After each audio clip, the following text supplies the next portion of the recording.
What's happening, everyone? This is Zach Edwards with another episode of the Adventure Box podcast. Thanks so much for joining us. It's so great to have you here. This is put together by Historical Conquest, which is our sponsor. It's also, I'm the CEO of it, just full transparency.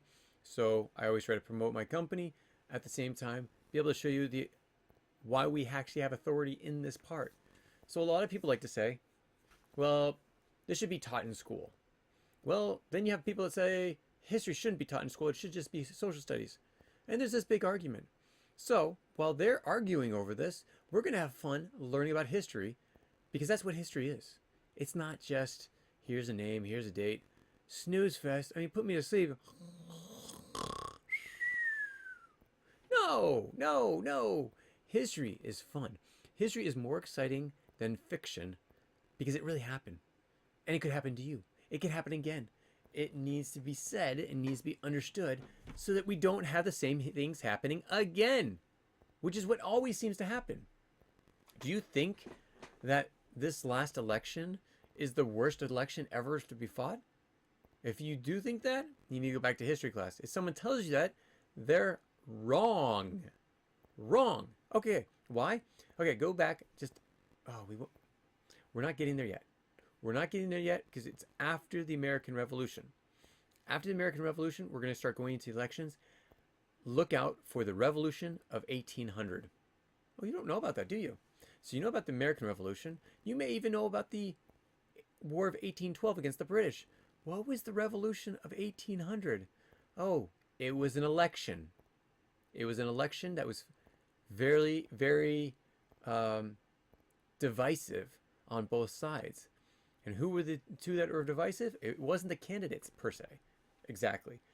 It was the ideas. You had the Federalists versus the Anti-Federalists. But they weren't called the Anti-Federalists anymore. Interesting enough, their names were the Democratic Republican Party. The Democratic-Republican Party. Wow, what? They were one? Yes, because they were the Democratic Republican Party. Oh, so they were the Republican Party with the Democratic on the side. Yes, but it wasn't actually the Republican Party. That was totally different. So you could say it's almost like a precursor to, say, the Whigs or the Republican Party, but it wasn't actually the Republican Party. These were the people that were fighting for, most of them, anti-slavery. Most of them were fighting for states' rights, personal rights, individual rights, freedom of speech, the Bill of Rights. That was all because of the Anti-Federalists, who actually made up also the Democrats and Democratic Republican Party, versus the Federalists. The Federalists were saying that the federal government should have all the power. Sound familiar, right? But the Federalists were not the Democrats either. The Democrats actually came out later on, and we're going to go through that after the American Revolution. So next month is American Revolution. The month after that is the birth of the nation. So you guys stay tuned for that, because we're going to go into the nitty-gritty of why or how each of these parties were developed and some of the not so good things that happened from them as well. So stay tuned for that. But today we're not going to be talking about that. Today we're going to be talking about the French and Indian War, which is a precursor, which is a driving factor when it comes to the American Revolution. A lot of things that happened in the French and Indian War are actually the reasons why we had the Revolutionary War. So let's go over this part, because this can actually be said as the most important battle, most important war for the Americas, and yet we don't talk about it that much. So let's go into this a little bit further. Okay, so first thing I want to do is I want to bring up a map. So we talked about who was one of the first well-known American colonial soldiers or leaders in this war. Well, none other than Mr. George Washington himself. He was actually here during the whole beginning. So let's go over this very quickly. So you had Fort Necessity. Fort Necessity was a fort over here in this area right here. See? Fort Necessity. It was about the Pennsylvania, Virginia, Maryland area. Now, you had this fort. What was Fort Necessity? Actually, let's go a little bit further. You had Fort Duquesne. Duquesne? Duquesne? I don't know exactly how it's actually pronounced, and I need to figure this out. But you have this fort that's out there. The British are building this fort. They're encroaching more into British territory. The British are saying, heck no, stay out. Get out of our land. And the French are like, oh, we are the French, and you cannot push us out. Ooh, ooh la la. And if you know it, I butcher the French's accent. I apologize to the French, but I gotta do it. It's just fun. And the British, we are British, and we will not surrender. Except when we need to surrender, then we will surrender, but we will never surrender until we have to surrender, and then maybe. So you have these two groups, the French and the British. They're fighting over this area. You have George Washington that's supposed to stop the French, tell the French to stop what they're doing and stop encroaching on British soil. So Washington, in order to establish something, he establishes what they call Fort Necessity, which is exactly what it is. It's a necessity, and so it's a very shoddy place. But the Battle of Fort Necessity actually happens in 1754. Now, you also had, his name was Braddock. Braddock was I think a general. He was tasked to come up and take back Fort Necessity after it was taken from George Washington. It wasn't anything to take. I mean, seriously, just please take it, burn it down. It was basically a wall of wood with one cabin in between. It was so small, but it was a piece of British land and a fort to establish where they're from. So Braddock comes in, and they go to battle, and the Braddock expedition fails. And as they're trying to get out of there, Braddock is shot, mortally wounded. So he's killed. George Washington, during the Battle of, and I got this wrong last week, but it's Monongahela.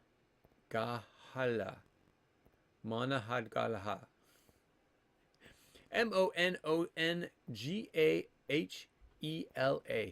Wow. During that battle, something interesting happens. Now, this is recorded. This is in the history books. And how it happened, I don't know. So, you have George Washington trying to get everyone to retreat. And also, before the retreat as well, you have him up on horseback. Guns are being fired at him, directly at him. He's like 23 years old. This is George Washington, very young. So he goes through, being shot at. At the end of the battle, they look at his coat. The coat has been shot through 5 different times, and he didn't take one bullet. I'd say modern miracle. Some people would say something else. Ah, total coincidence. Well, remember, Braddock, the other leader, died. He was shot and died from that. Okay, so this actually set up the first bit of victories for the French. So the French were gaining a lot of momentum in North America. So what happened after, I'm going to call it the Battle of Monongahela. Monongahela. That's what it's got to be. Let's see. I don't know where the name came from. It might have been a tribe that was in the area. So I do respect if it is, and I apologize. But I just can't say that word. So, Mana. Battle of Mono. Monon. Monon. I need the G too. Monong. Battle of Monong. Okay, so they lost the Battle of Monong. Then you have the siege of Fort Basejoy. Basejury. It's on Nova Scotia. And this is a place where the British eventually took the fort, but the British finally took the fort, but the French forces had only minor tactical successes, but they kept them off for a while. So this was a minor skirmish, and this is all before war is declared. So then, after the war was started, which is like January of 1756, August, you have the Battle of Fort Oswego. Oswego? Sure. Oswego. Battle of Fort Oswego happened in Lake Ontario. Now, where's Lake Ontario? It is right here, Fort Oswego. And you have the French coming down from Montreal, and you have the British coming up from the Philadelphia, New York area. Now, in this, the French forces, led by General Louis Joseph de Montcalm, which you'll actually see him in the American Revolution, captured Fort Oswego. So the British forces capture this British fort and secure Lake Ontario for France. So they took actually 1,700 prisoners, including supplies and a bunch of other things, armaments and such. So that's the next battle that's fought right after they declare war. French won this one as well. Okay, so now push off to 1757. 1 year later, 1757, you have the Battle of Fort William Henry. This is in Lake George, New York. So let's see. Right there. So this was actually a river that the French found and started setting up establishments. And as you can see, French fort, British fort. Well, the French took that fort as well. Okay, so this is Montcalm comes in and successfully besieges Fort William Henry and forces the British to surrender. So upon that point, some Native American allies of the French attack the retreating British soldiers and civilians, and leading to the infamous Fort William Massacre. So you have the French allied Native Americans who were basically upset with the British for taking their land and attacked them and killed off a lot of them. Some did get away, but a lot were killed. And that holds off for basically the next year. That was in August of 1757. So the next year you have July 8th, 1758. You got to wonder, why does it take you so long when they're so close to each other? Well, because there were no cars. There were no planes. They only had ships and horses and feet. And so, yeah, that's a lot has to happen when that's all you have. A little has happened each year because of that. So the Battle of Carrillo was Ticonderoga. Fort Ticonderoga was up here. Well, actually, let me see. Give me 1 second. Let me find where this Ticonderoga. Here is Fort Ticonderoga. Is right here. So actually near Fort Williams. Fort Ticonderoga. Actually, interesting enough, if you zoom in close enough, you can actually see the fort is still there. Pretty cool. Okay, so during the Battle of Carillon, sure. Those significantly outnumbered the French forces under Montcalm, defending Fort Carrillo, which I don't know why my map doesn't show it, but oh no, it is there. Yeah. So Carrillo, the British actually, the British are the larger force. This victory was one of France's most significant achievements during the war. So this fort, which then became Fort Ticonderoga, when the British finally take over, this was a substantial holding off. Now, as you can see, there's a red swords showing Fort Carillon. That fort was eventually taken over by the British. Okay, so now the next year. So you only get like one battle each year in the French Indian War, which is quite interesting. So again, they started in 1756. It's now 3 years in. 1759. While the tides of war were being shifted in favor of the British at this point, and we're going to go over that next week. This is when the British started taking back all this land. These are all the battles that are being won by the French. So this point, is most of the time the French are winning. They have a lot of momentum going, but something happens. And I'm not going to tell you what it is yet. That's going to be for next week. So what are some of the significance here? Okay, so what are some of the things that they have to do? First off, remember when we were talking about the alliances over in Europe? All these different countries had alliances. Well, in North America, they also had alliances, but not with countries. They had it with nations, but these were tribal nations. These tribes each sided with either the French or the British. The Spanish were not really in the war, remember that. The Prussians weren't really in the war. The Prussians were trying to keep their land over in Europe.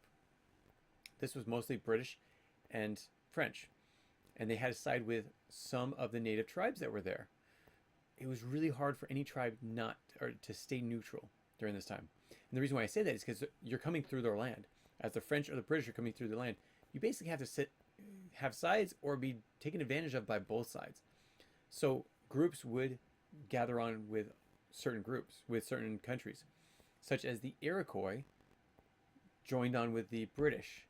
The Algonquin joined on with the French. And the French had a strong relationship with the Algonquin ever since they came into North America. Now the Algonquin hate the Iroquois, and they were basically having their land taken away all the time by the Iroquois, because the Iroquois were stronger people until the French came in and said, hey, if you need us, we got our guns and we will help fight for you. And so that's what happened. And then the Iroquois were pushed back.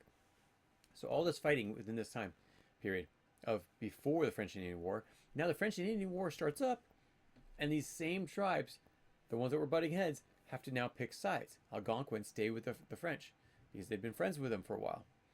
The British get the biggest enemy of them, which would be the Iroquois. And by the end of the French-Indian War, most of the native tribes have actually tried to make friends with the British because they saw what was happening. Very highly intelligent when it comes to the art of warfare were the Native Americans. And also seeing the inevitable. They knew something was happening. They would change sides if they needed to in order to be there when be safe, keep their nation safe, keep their people safe. Makes complete sense. They were all about survival. That's what their advancements were. That was what everything was based off of. If they needed to survive by changing alliances, they would do that, but not starting off. Starting off, the Algonquin were getting so much steam and momentum that they loved being with the French. But then the relationship started to turn as well. And they stopped winning as much. So you know what happens? They start butting heads, and they stop helping as much. But when they know the French are winning, they're going to help them as much as possible. The French stop winning, what's going to happen? They're not going to help them as much as possible, and there's going to be a lot of butting heads. So what are some other things to know? At this point, there is a lot of very strong leaders coming out. You have George Washington came out. You have Montcalm, who will be back. You have Bourget. I don't know, but the French leadership as well. You know, a lot of French that were very, very strong leadership. We're learning a lot during this war, which will help them, both of them, in the next war, the American Revolution. So the French, even though they might have lost, they got a lot out of this. The British, even though they might have won, they're going to lose out a lot on this. So, yeah, I'm going to leave that to you for right now, and we will come back to you on Monday with more information about the British starting to win, starting to gain ground. Again, this is very important for you, so stay tuned. Can't wait to tell you more. Until Monday, thanks so much for joining us. Have a great day. Bye. If you have any comments or questions, add them to the comments below. Otherwise, we'll see you tomorrow, actually. Take care. Bye.